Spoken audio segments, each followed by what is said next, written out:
Dear students, in this module we will discuss direct and indirect variation.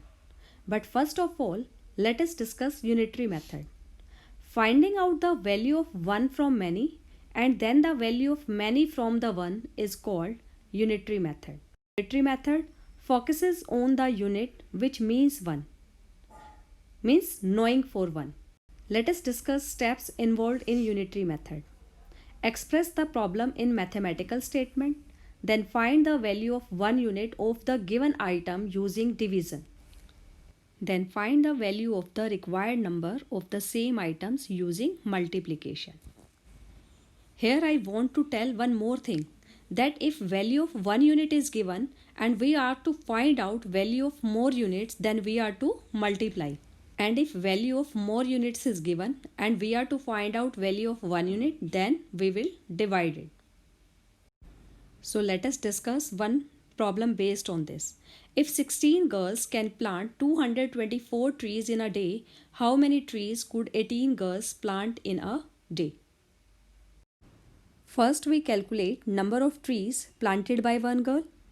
Trees planted by one girl is equal to total trees planted upon number of girls.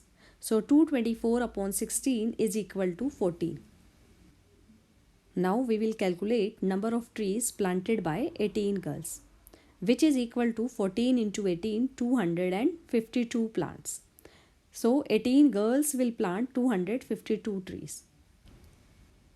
In unitary method, we come across two types of variations, which are direct variations and inverse variation.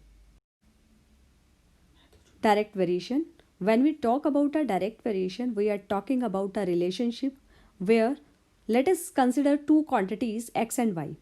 If x increases, then with the increase in x, y will also increase, and with the decrease in x, y will also decrease. So direct variation uses the following formula: y1 upon x1 equal to y2 upon x2, means their ratio will be constant. Let us discuss question based on this. The bus fare for an 80-kilometer trip is 65 paisa. How much is the bus fare for a 320-kilometer trip? For solution of this, we are to make a table in which we are to write distance and fare. So for 80 kilometer the fare is 65, and for 320 kilometer what is fare? So direct variation is there, and in direct variation we are to cross multiply the terms. So 80 will be multiplied by x and 65 will be multiplied by 320. By shifting we will get the value 260. So 260 is the fare for this trip. Let us discuss some more example in which we can apply this direct variation, like score to rating, number of kilos of rice to the amount that you will pay, your body size to the size of your uniform. And now let us discuss a different type of variation which is called inverse variation. Inverse is very similar to direct, but in an inverse relationship, as one value goes up, the other goes down. There is not necessarily a constant rate. With direct variation, we divide our x and y's, and in inverse variation, we will multiply them. So x1 y1 equal to x2 y2, means product of the two quantities will be constant.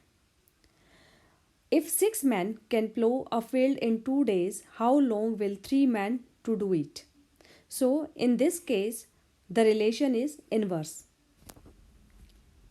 In this inverse variation, we will multiply up down. So 3 will be multiplied with x, 3x equal to 6 into 2. So by shifting, we will get x is equal to 4. Here are some more examples in which we can apply inverse variation, like number of persons sharing a pizza to the number of slices to the pizza. Number of persons needed to do a job to the number of days finishing the job. So here is also inverse variation there. Speed and travel time are inversely proportional because the faster we go, the shorter the time. As speed goes up, travel time goes down, and as speed goes down, travel time goes up. Now let us discuss some important points which we have discussed in this module. So for direct variation, y equal to kx, or we can say that constant k equal to y upon x, means ratio is constant, and in indirect variation their product is constant, so k is equal to xy. K is the constant of variation here.